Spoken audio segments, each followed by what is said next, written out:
Hello and welcome to the Moonshots Podcast. It's September 26, 2017. The big episode 9 is upon us. I'm your co-host, Mike Parsons, joined by the man with a plan, Mr. Chad Owen. Hey there, Mike. How are things in the beautiful Gold Coast of Australia? They are indeed golden, and boy, am I just ready to do a Moonshots podcast. We've got another fantastic twist on the saga of creative and innovative minds. So I'm really looking forward to this show, because not only are we going to go into the universe. What do they call it, Chad? The House of Gaga? Is that how it's called? House of Gaga. Yeah, that's her creative team that she surrounds herself with.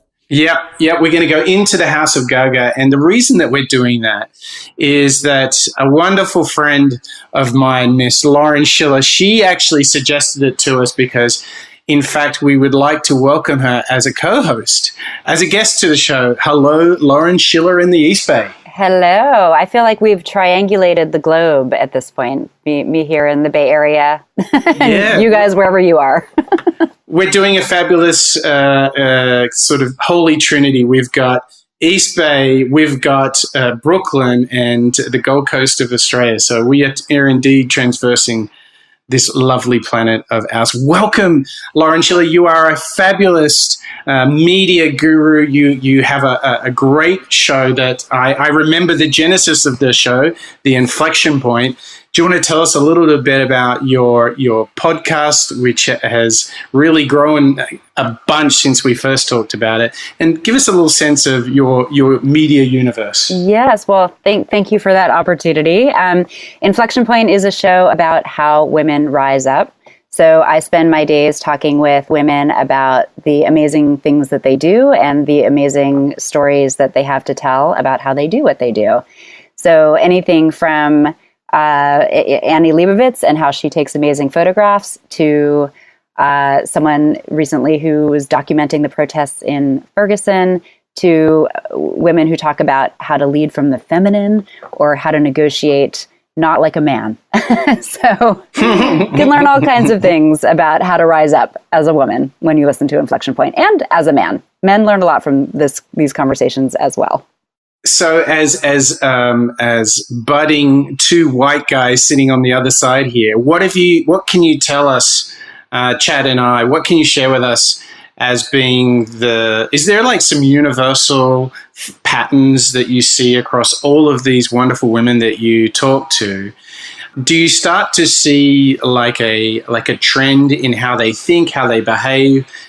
What do you learn looking across that huge spectrum that you talk with? Well, that's a really interesting question, because one of the things that has emerged really quickly is that we categorize women into this one bucket of being female. And just like you and Chad, we are all different and unique human beings with different and unique backgrounds and needs and approaches and points of view. And so bucketing us all into one category of being women is impossible. So, but in terms of the women that I speak with and the things that contribute to their success, it's probably very similar in many cases to what you would attribute your own success to. Having a strong point of view, tenacity, willingness to take risks, ability to accept failure as an option. Where the differences really come in is how do women approach problems? And if they approach problems differently from the way that we would typically accept someone in a leadership position to approach something, which would be typically a male approach, we can get pushback and be perceived badly. Whereas when women operate more in the roles that we are expected to operate in, and being very nice and smiling all the time and, being conciliatory and things like that, we're much more easily accepted. So we're battling these things. I believe a former candidate for the presidency has written an entire book about this called What Happened, where sexism plays a big role. Yeah. So it's real. Sexism is real, but it is not necessarily something that is in every woman's way. It's really a question of anyone who encounters a woman or works with a woman or works with a man and encounters a man is accepting that each person brings something interesting and diverse to the table, and that being open to those different approaches is the way to get the work done, as opposed to having a preconceived notion. Yeah. And let me ask you, when we first met and worked together, you were really at the start of this new chapter in working with Fortune magazine, Salon, having your own podcast. What's been the biggest learning for you in going through that exciting new chapter of the last 5 or 6 years? What have you discovered about yourself, and what's been the big learning of such a wonderful new chapter to life? That is a wonderful question that requires a lot of introspection. And that's actually one of the things that I've been spending a lot of time thinking about, which is why do a podcast? Why try and present a particular point of view to the world? And I approached it with the idea that I was going to be this objective journalist, and my job was to create a platform for women, for their voices to be heard, so that we could all get a better sense of what women are capable of. And and I've interviewed over 100 women, maybe 150 at this point.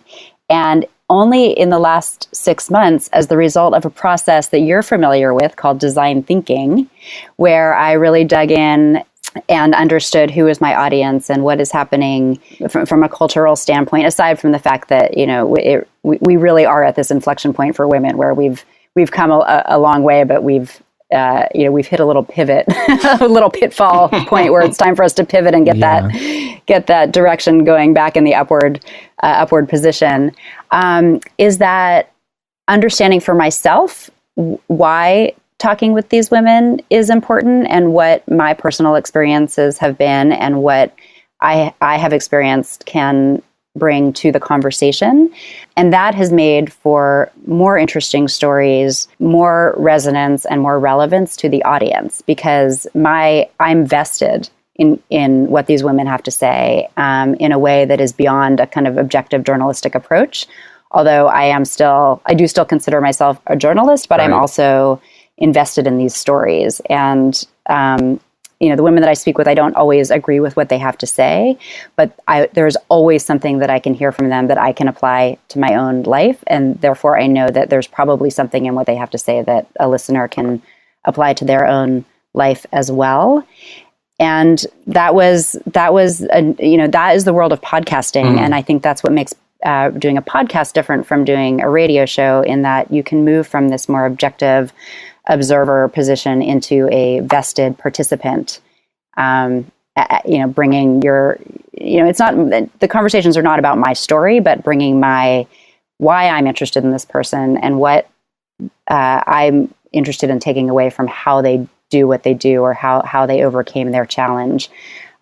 Seems to just make for much deeper and more interesting conversations. So that has been a really big learning for me, and it's been hard to open up. So that's been my challenge. Yeah. I'm so excited that Mike shared your suggestion, not only to take a look at Lady Gaga and her success over the past 10 years, but also to bring someone like yourself on the show that's done so much interviewing of interesting female figures. I'm really excited to dig into our subject today. So thanks again for joining us, Lauren. Yeah, absolutely. Lady Gaga, man. If she would come on my show, can this be a shout out? Lady Gaga, if you're listening, you are invited to Inflection Point anytime, any day. We want to hear from you directly. Mike's all over that, right? Yeah, you got that. I got that. So I wanted to start just talking about Gaga for a moment. I mean, I didn't know a lot about Gaga before you suggested that we do her on the show, Lauren. But oh my gosh, did this investigation yield amazing results. I first of all didn't realize she's self-taught. I did not realize she writes all her own songs. I did not realize that she designs and produces all the aspects of her shows and the fashion and so forth. And it has really taken me by surprise, pleasantly by surprise, to realize that she is a truly remarkable artist. And I think this is the perfect moment for us just to play a little intro now that sets her up. And then Chad's going to take us into some really interesting themes of learning, having no filter, being very authentic. And then we're going to get into how she's built an amazing community of followers and lots more. So let's start with a little intro into the universe of Gaga. It's January 20th, 2006 in a New York bar. The young singer behind the keyboard is Stefani Germanotta. Her dream was to become a music star, but back then, no one was really interested in her music. Her looks were pretty unoriginal. Her musical style was unclassifiable. A couple of years later, Stefani transformed herself into Lady Gaga, the world's #1 star. Lady Gaga! Lady Gaga! Lady Gaga! She's sold over 25 million albums and won over 60 awards. Gaga turned her songs into worldwide hit records. There we have it. Lady Gaga, our subject of today's show.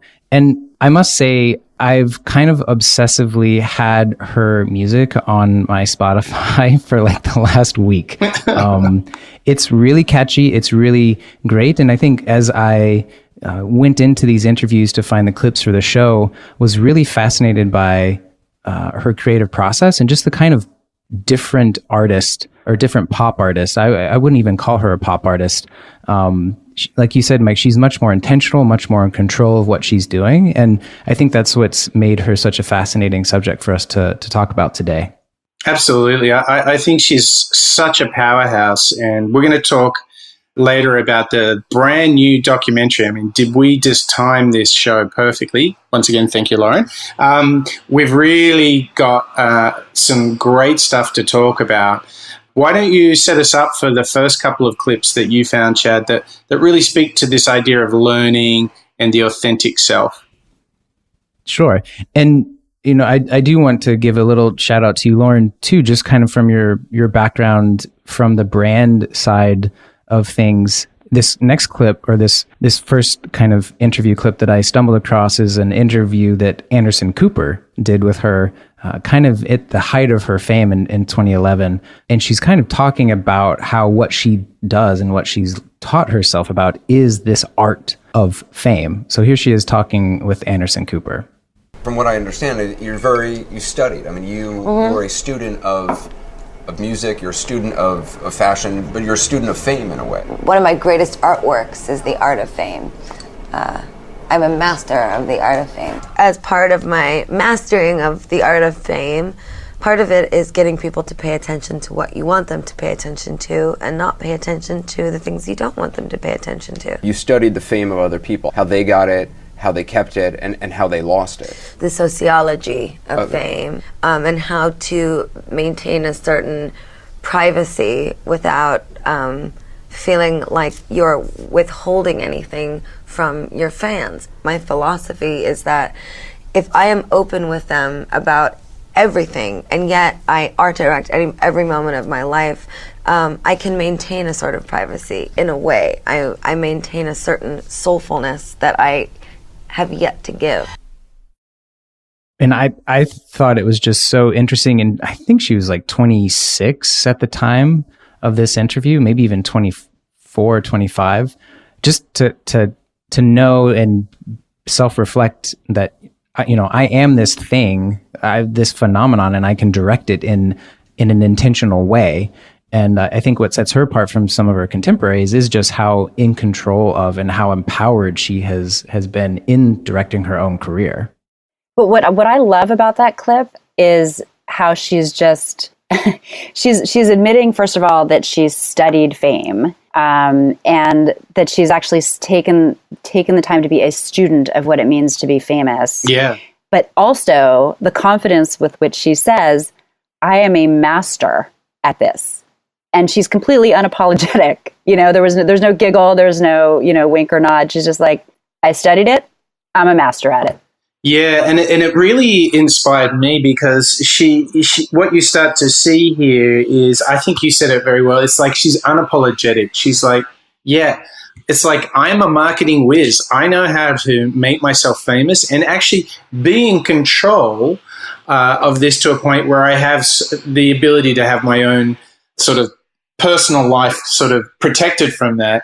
And it makes me want to ask you, Lauren, this is a big theme that we see, this idea of being a student for life, of learning. This is in all of the most remarkable people that we have deconstructed on the show. This is like challenger for number one theme. Tell us about your experience in talking to all these wonderful moonshotters, all these people trying to do something truly remarkable.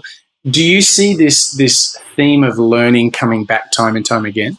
Oh, absolutely. There's no resting on one's laurels. That's the sad but real truth about succeeding and achieving the highest possible goals that you can set for yourself, is that you constantly have to be studying.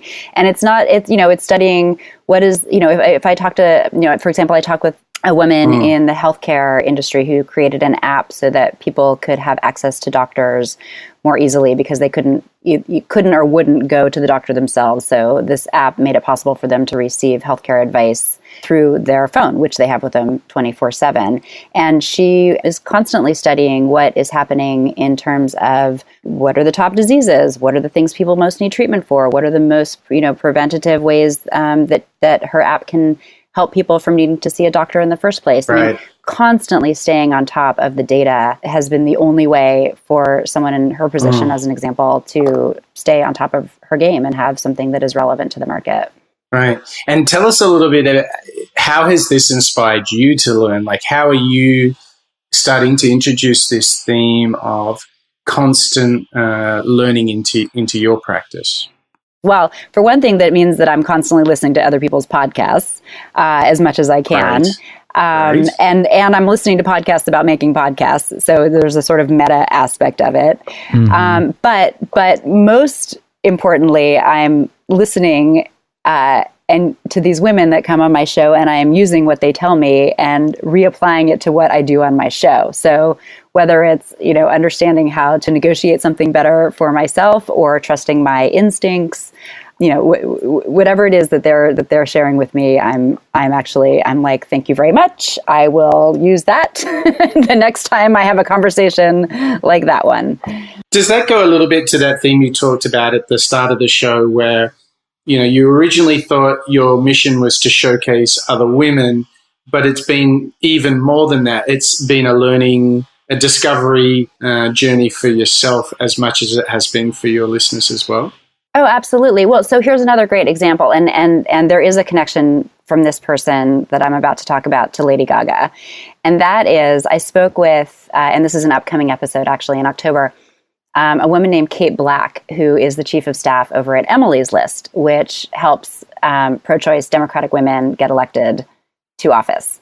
And one of the things that she talked about a lot was that women tend to be reluctant to self-promote, and that in order to run successfully for office, you have to let go of that as a fear and be willing to put yourself out there and to promote yourself. And for her, that was one of the things that she had to overcome in order to continue to move forward in her career. So I would say Lady Gaga is a master, again, of self-promotion and also unapologetic about it. And it's part of what people love about her. So she's turned it into a benefit. And in fact, what she does is the same thing as Oprah. Oprah had this she had her own inflection point where she realized that TV was sort of using her in the early part of her career. So she turned around and said, how am I going to use television? And what's really interesting is that this shift seems to be really critical for women to make, because for all the reasons we've talked about, it doesn't come perhaps as naturally, or the conditions aren't set for women to self-promote, to stand up, to be heard.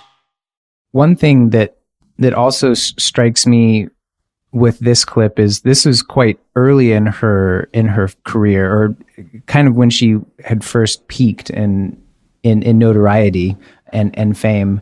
And there's been a big shift, I feel like, in her music and in her just public persona in more recent years. And the recent documentary that just came out actually this past weekend called Gaga 5'2", really you get to see kind of this newer presentation from her. But I feel like her studying fame was very insightful because she understood that's kind of the currency or the economy of pop stardom. And I think her specific insight into fame is creating either a perceived or fake, but I think it's actually a real emotional connection with her fans. Yeah, well, talk about knowing your market and knowing your audience. I mean, she is so tapped in to what the people who listen to her music want, which is very, very high percentage of America. But tapping into some of these universal emotions and being able to reflect that back in the lyrics to her songs and and the way that she is in a way a leader for the people who are feeling that way, because she's saying, I know how you feel and I feel that way too, and I'm actually looking out for you. Yeah, in fact, it was her theatrical personality, as she describes it, as a young girl in New York, brought her a lot of teasing and hardship when she was at school. And she actually credits this as being the core empathy that she has for her fans who are all going through their own journeys and their own challenges.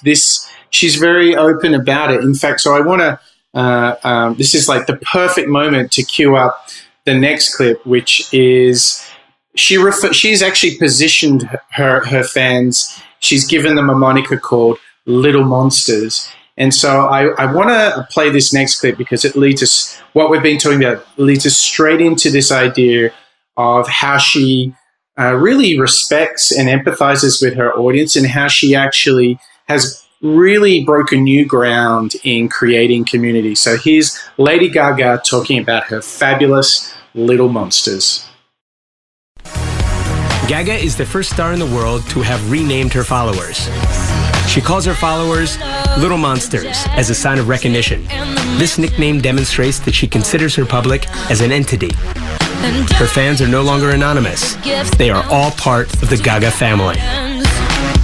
You have a very special relation with your fans. I remember that I went to see you in Paris in the concert. You were speaking to them in a way like with so much emotion, and they were feeling so close to you. It's truly like a special, very special relation and unique relation you have with them. I do. I feel that's the one thing that no one can ever take away from me. Yeah. Or steal from me. They're so pure and so loving, and we have such a tremendously close and intimate community. It's always nice because no matter what's going on with my career publicly, whenever I go to the Monster Ball, nothing matters. It's just happiness and joy, and it's the electric chapel. Well, that little segment was so fabulous. Just so for the audience, the French man that you heard in the clip, that was Jean-Paul Gaultier, and fabulous interview between Gaultier and Gaga. We'll have it on the show notes, which you can grab at moonshots.io. But what really appealed to me was even this basic marketing principle that she identified. She gave them a platform in calling them Little Monsters, and they have the Monster Ball. It's such brilliant branding. It's very associative for her community. I think I'd love, knowing that you've got a deep branding and marketing background, Lauren, I'd love to know how, when you hear this, it's such a great community building approach, isn't it? Oh, it's incredible. And she's got how many millions of followers on Twitter? 70. Yeah, and I think at one point she was outpacing Barack Obama in terms of number of followers, if I'm getting my statistics, my Twitter data correct. Yeah, 70 million, Mike. I just want to be clear. Yeah. There's 6 zeros after that. But she's mastered that medium as well, where it's an opportunity to connect directly with her fans. And what's so interesting, what really truly fascinates me about Lady Gaga is that she does make these deep, intimate connections with her fans, 70 million of them. I mean, first of all, how can you make a deep, intimate connection with 70 million people? I mean, I guess if your voice is coming through their earbuds, you know, that's one way to break down the barrier of one to so many. But secondly, what really fascinates me about her is that she also seems to, while she seems so authentically giving herself, she also has so many different personas. Yeah.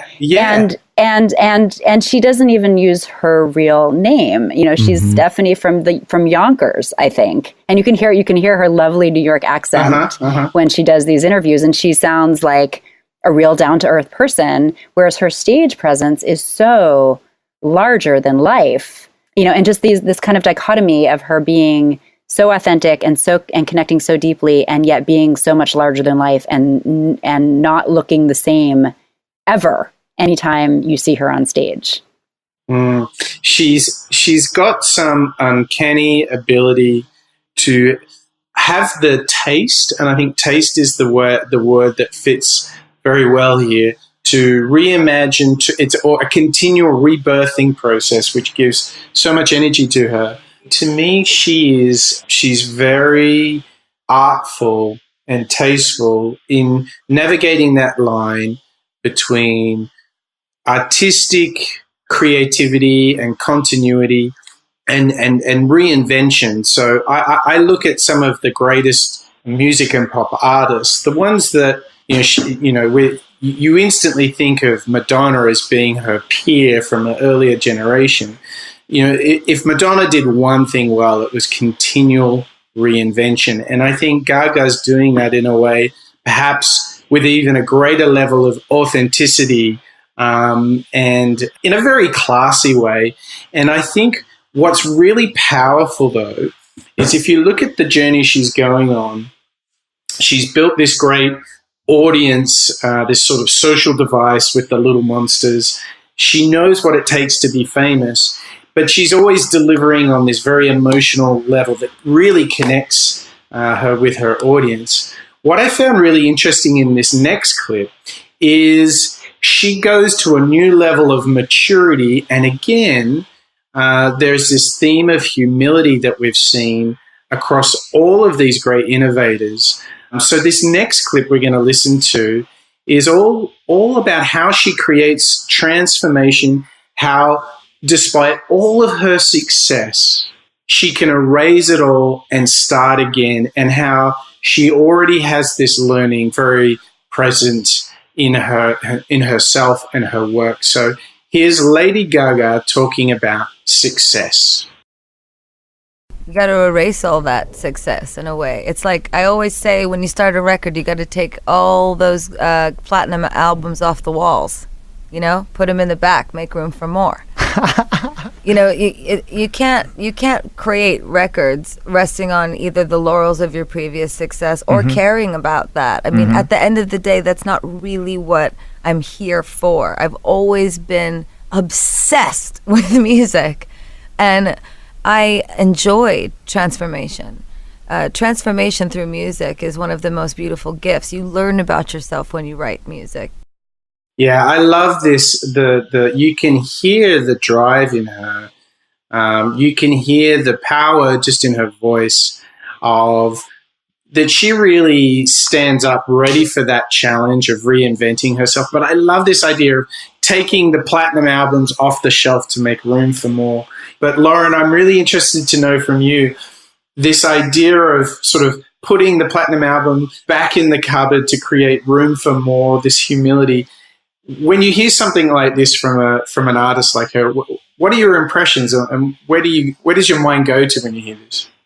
Well, when I heard that clip, I thought, wow, that's really smart, because you're only as good as your latest presentation in some ways. If you're an artist and you're continuing to put yourself out there, or you're leading a business and you're continuing to innovate, you're in some ways only as good as your most recent product. So, but I do think that she has probably learned a lot from her previous albums and her previous successes and what's worked and what hasn't worked. And so in some ways, I would imagine that she's not entirely putting them, in the basement behind lock and key, but she's taking what she needs to from those past successes and applying them to the future. I mean, you can't completely erase and reset, or you'll never move forward. So I think that there is something to be said for building on what you've learned, failures and successes to take you to the next stage.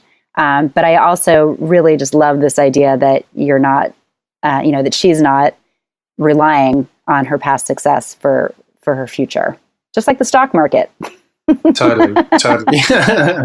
I would say that this is the paradigm. Like, if for anyone who's not in the music industry that's listening, is thinking to themselves, well, how do I use this? I would say it's really getting beyond this, what we refer to as the endowment effect, where companies become very obsessed with their products and forget to look at things through the lens of customers.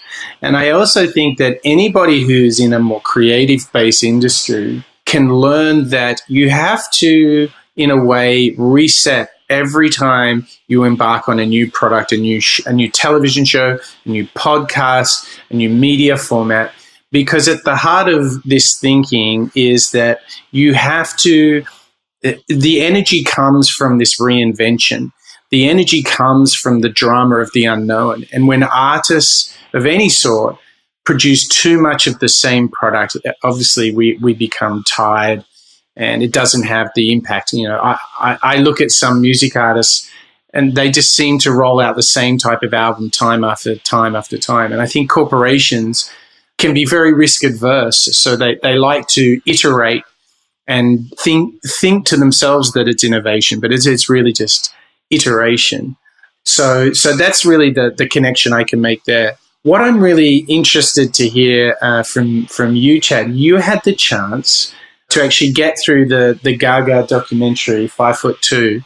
Give us a little synopsis, like how candid was this documentary, and what did you learn from it? Sure. So it kind of going a little bit into my past. I was a pre-med student in college until I took a documentary class with the woman who would eventually become my mentor. And she exposed me to a lot of what are called cinema verite documentaries, or essentially fly-on-the-wall documentaries, where the filmmakers kind of recede into the background and the camera's just kind of following their subjects. Some very amazing work by the Maisels brothers in the film Salesman, as well as Grey Gardens, which is probably a more well-known film, that type of work. And so this film by Chris Moukarbel, I'm not sure exactly how to say his name.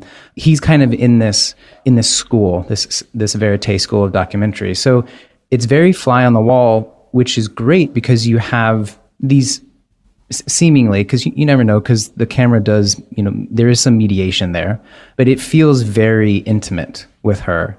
The camera is always right there next to her. And there's just some really fascinating moments that really humanize her in a way that I had never seen before.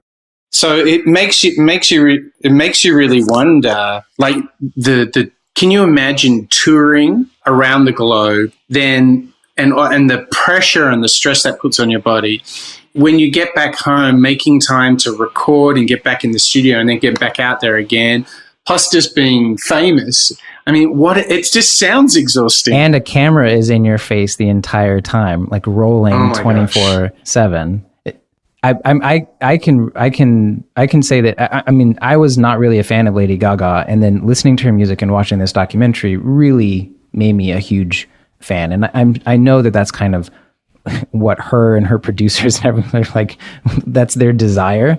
But I think it's genuine. I think it's quite genuine. Yeah, well, that was going to be my comment. I did read one review of Lady Gaga 5'2" that was so snarky and really picked up on her desire to craft her image and what role this documentary was playing in doing that. And I have not seen it, so I cannot comment. But it must be very interesting to watch a documentary about someone whose entire career has been based on her ability to create a persona and to deliver what her fans want from her. in such an authentic way. And you have the cinema verite, but is it real? This is right. This is the question. Yeah, it's really interesting to see that creatively they're making a choice to reveal so much about her, and it speaks to, I think, that fine line that you always have on, sharing with your audience as an artist and bringing them in on your journey. And it looks like it will definitely achieve its result. If I look at all the coverage and be it snarky or not, I think it's really added nicely to her portfolio of content that speaks to her fans.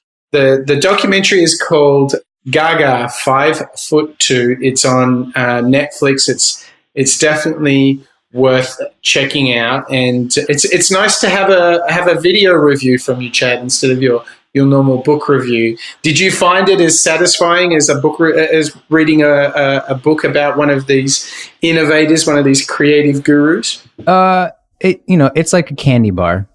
I think some of the books that I've read and that we've read, the David Halberstam book about Bill Belichick, and the Adam Stone book about Amazon. I can't highly recommend those books. But it's only an hour and 40 minutes, and you'll bounce along to some of the music, and it's enjoyable at the very least. So I would definitely recommend everyone check it out. And you're a fan now, so you've been converted, you monster. Right. He has. He's been, yeah. You little monster. Okay, so we've learnt a lot about Gaga. We've had some great insights into her relationship with her fans and community, her real mastery of the art of fame, and her unapologetic approach. I think it's been really fun to dig into that. Now we're going to get more into the music itself, and we're going to go through her music. We've got some really cool stuff coming up because we're going to look at her creative process, and that was really cool to look at. So we got lots of insights coming up, really focusing on how she's made this sound and the artist that she truly is, and we're going to hear that great voice from her. So Chad, do you want to set up this next clip, which is really kind of captures the spirit of her musical sound? Yeah, it's interesting.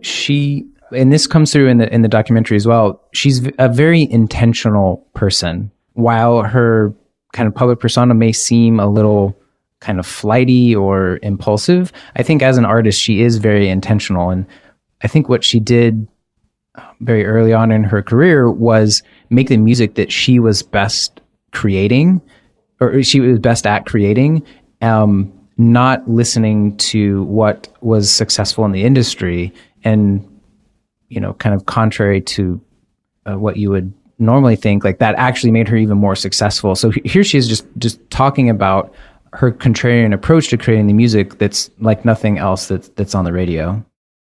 Well, the thing is, you just never know what's going to happen. I mean, when I put Just Dance out, there was nothing on the radio like Just Dance. My friend Mike Skinner from The Streets said something to me once. We were having a coffee. The Streets, amazing band from the UK. And we were talking about you, and he was like, look, Gaga brought Four to the Floor back to American radio. She was the first artist to put a Four to the Floor beat on American radio. Every song. You were pre-DM. Pre-DM. I'm not going to blame you for all that came out of EDM, but you certainly put some of the good stuff on the radio. It's true. That was the first time Four on the Floor came back on radio in America. Thank you. Yeah, I'm not going to take responsibility for that. That's a nice thing to say, but all I'm trying to say is Just Dance was like nothing on the radio. Bad Romance was like nothing on the radio. Yeah. Born This Way was like nothing on the radio. Perfect Illusion, Applause was like nothing on the radio, and Perfect Illusion's like nothing on the radio. So it's like. Sometimes I always say to people, did everybody get the memo that it's never going to be what's happening? Because that's just not what I do. I'm always doing what I'm what's happening. I'm what's happening. And that's like a message that I think artists should take with them, that you are what's happening. Why surgically create something of yourself to fit into, like I said, an algorithm? This is math. That's the business of music. the business of music is something that it's not good for me. It's not healthy for me. I have a need to make music. I don't have a need to be famous. It's totally different.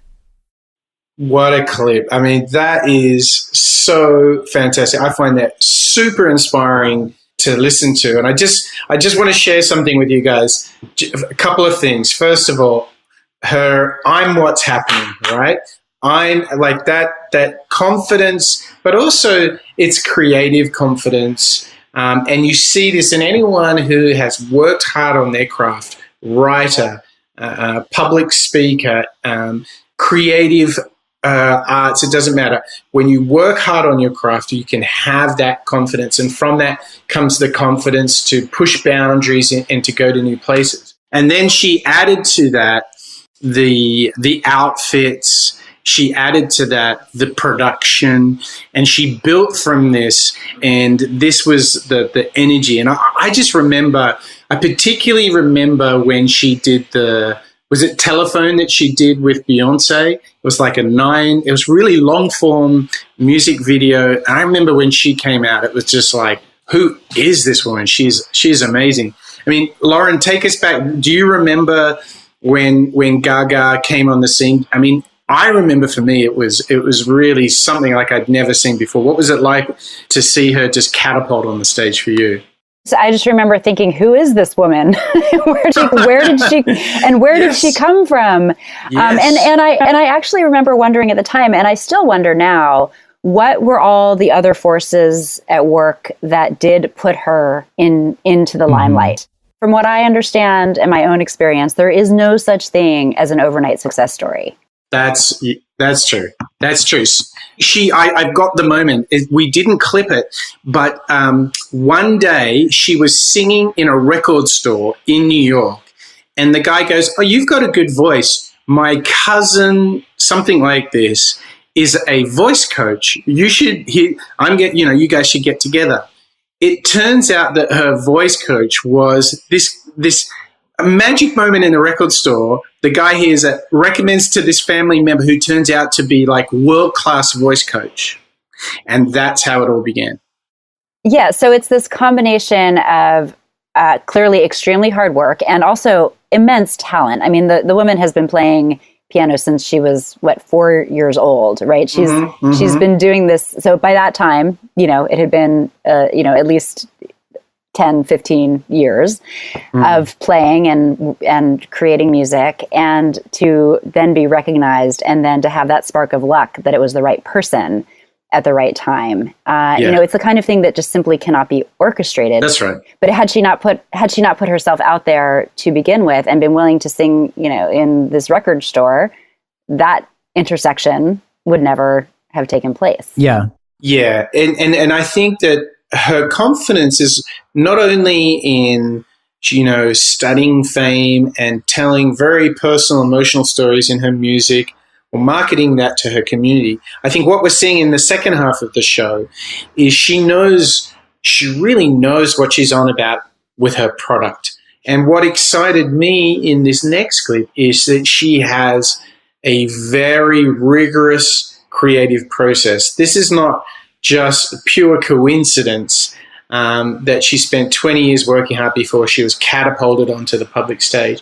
She really has a creative process, this engine that drives this. And we all know that if you want to be consistently great at creative product, in design, media, the arts, you have to have a methodology, a process from how you get to A to Z. And so we're going to listen to a clip now that's the Gaga's creative process, and it is really wonderful. This is Lady Gaga talking about her creative process.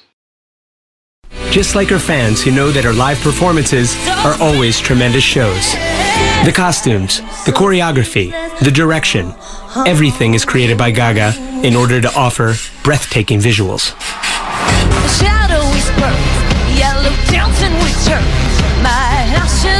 Gaga's performances are unique.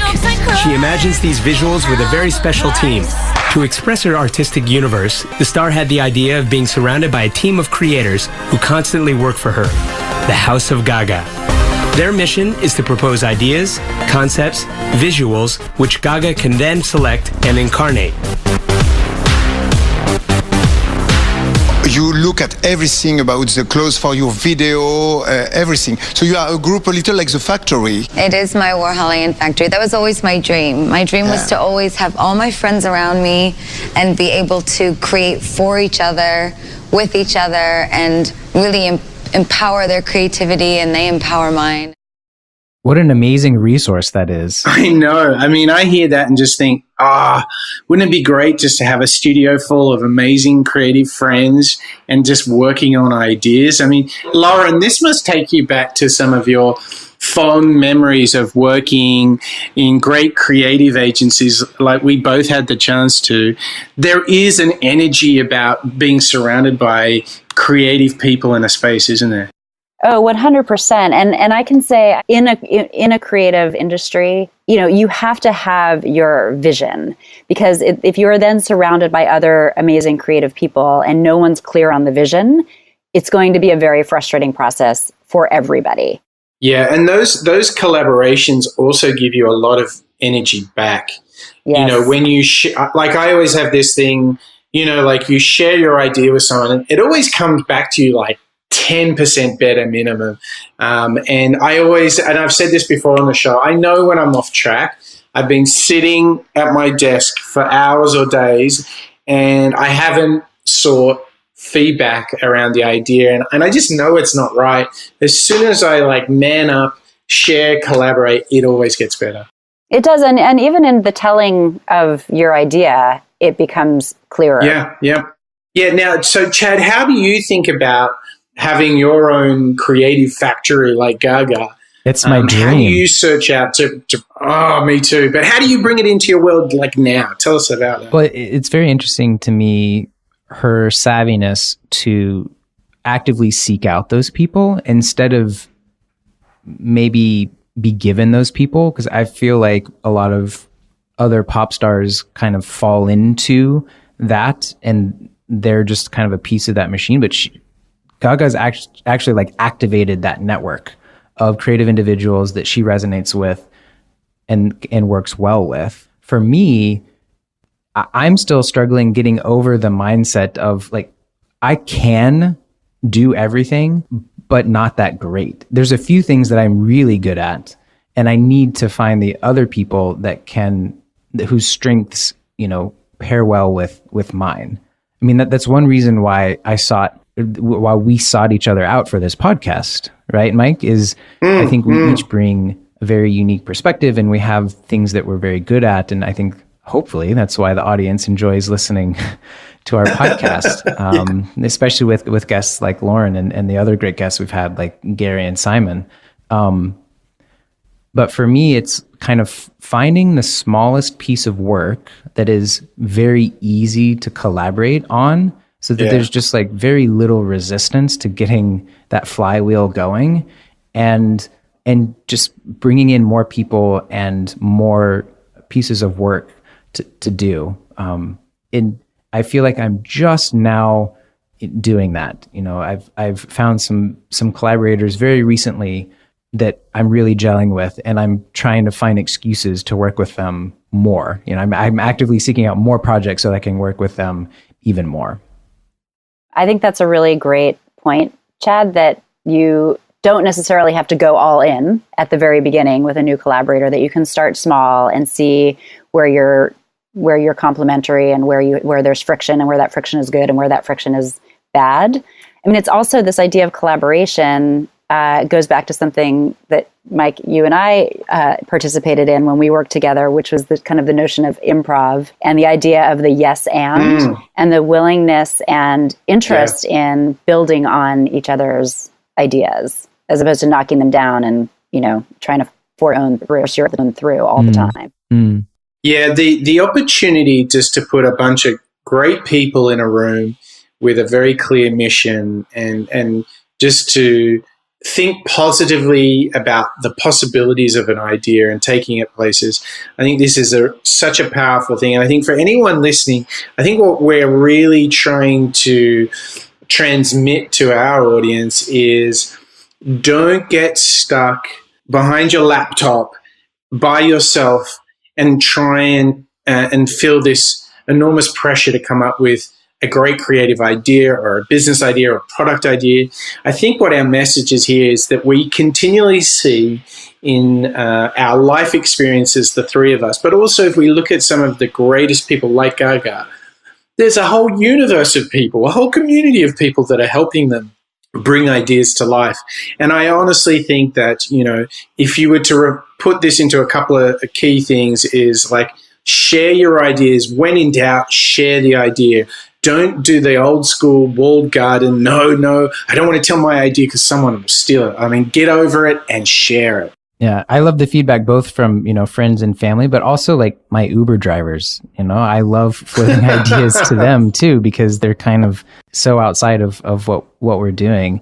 One thing that kind of a even more practical tool that I've just begun using is meetup.com. And especially if you're in a large city, just tagging a few interests around the thing that you're doing, whether that's product design or 3D printing or podcasting, create a group and just organize people getting together. And you would be really surprised at the genuine and helpful community that you can begin to build with that.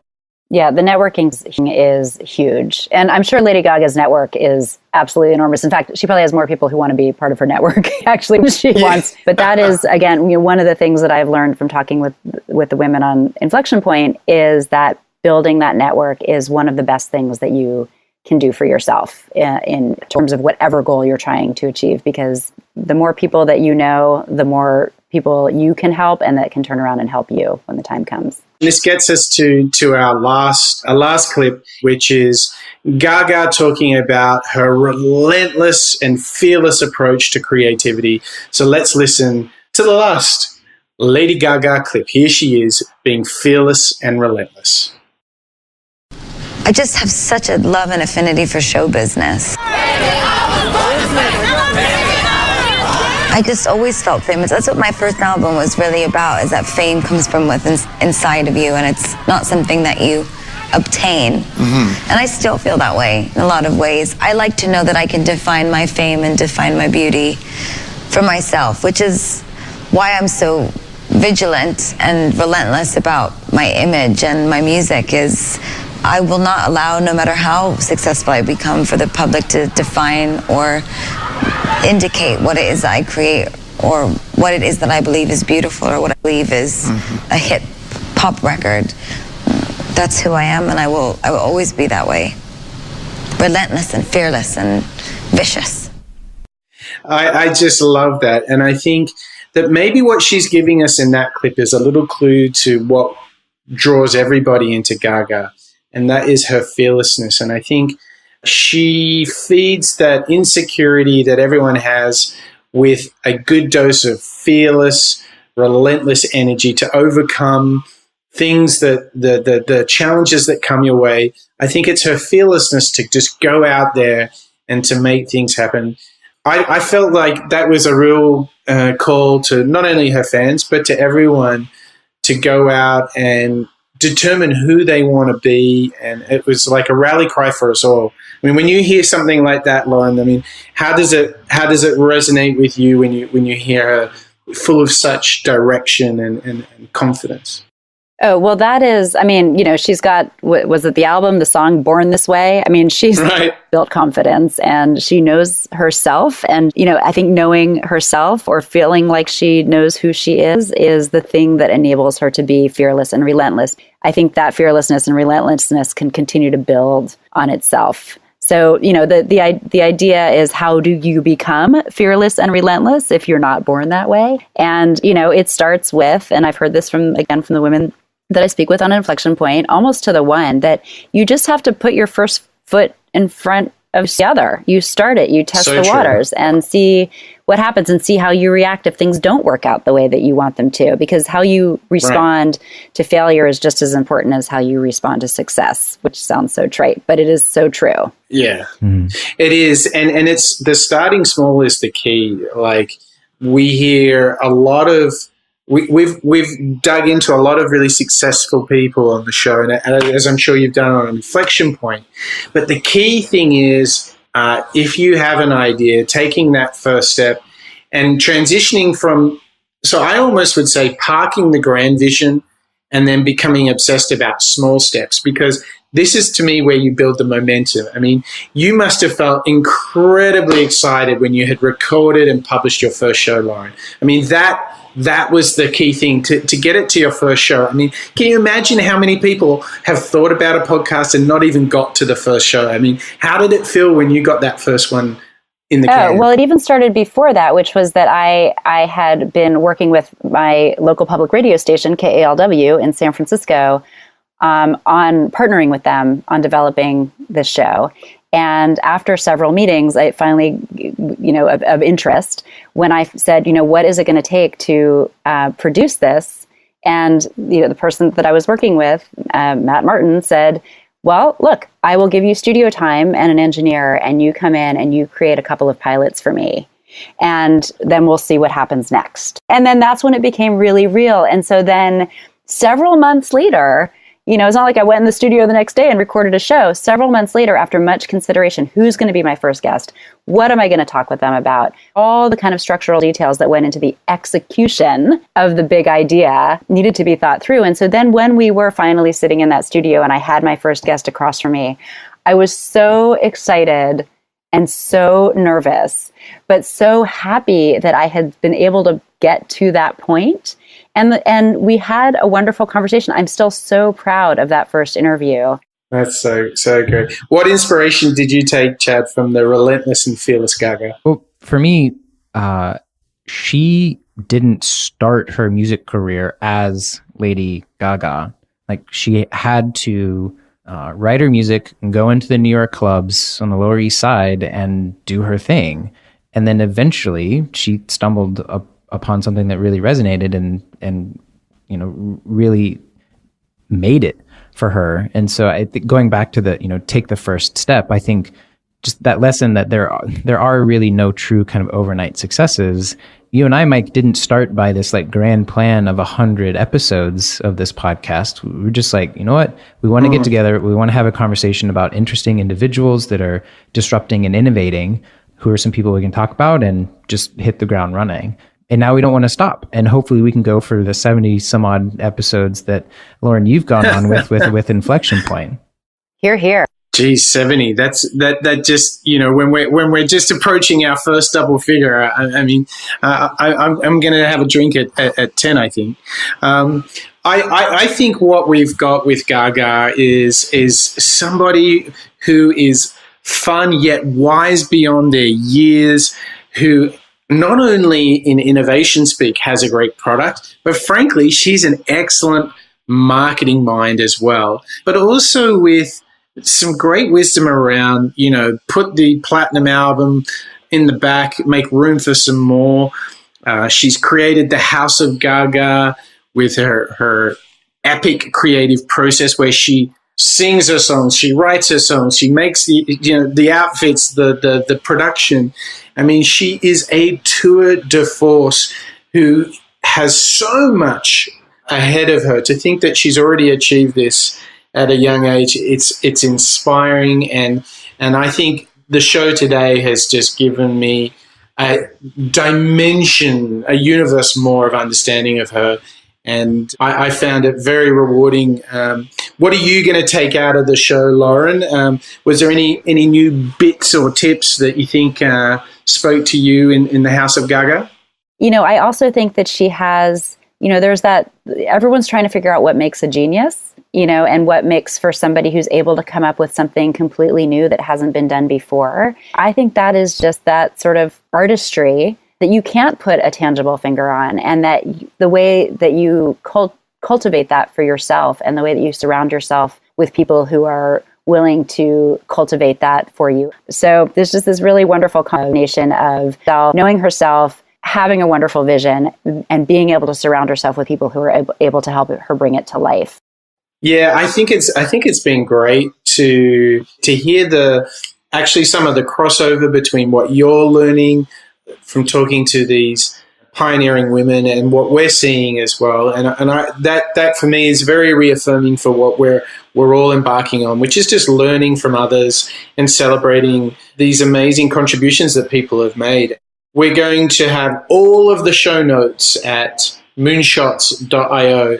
So in particular, the books we mentioned, we'll have links to the full interviews that we've taken clips from, and anything else that is really interesting follow-up reading from the world of Gaga. But before we go, Lauren, how do people find out more about Inflection Point and the universe of the Lauren Schiller Media Complex? The Lauren Schiller Media Complex. I'm going to have to come up with a good name for that. You can go to inflectionpointradio.org. You can go to your favorite podcatcher and search for Inflection Point. And everything, all the episodes are available in both of those places. A little bit more about the women that I've talked with are available on the website. You can follow me on Twitter, LA Schiller. It's LASCHILLER, or on Facebook at Inflection Point Radio. I think those are all the ways. Wonderful. And any amazing women suggestions, women who have a great rising up story, I'm always interested in hearing what they are as well. Listen, thank you, Lauren. It's been really wonderful to have you on the show. We encourage everyone to go and catch you on Inflection Point. Chad, it's been a blast again. Thanks for all that you do, producing and pulling the show together. It's been a blast in the universe of Gaga. I also just wanted to say thank you to all of our listeners. The listeners have surpassed all of our expectations in terms of the numbers of episodes you guys have listened to and of course, the feedback. I wanted to specifically call out Ben and Kyle.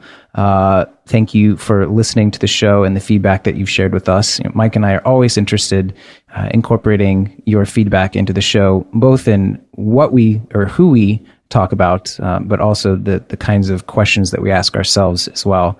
So thank you, everyone, for listening and for giving us your feedback. And we would encourage you to keep doing that. And you can leave your feedback and catch all the show notes at moonshots.io.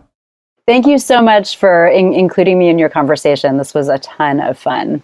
And now I need to go listen to some Lady Gaga. Sounds fantastic. Well, that's it from us here at the Moonshots Podcast. Take care, and we'll see you next time. Bye, everyone.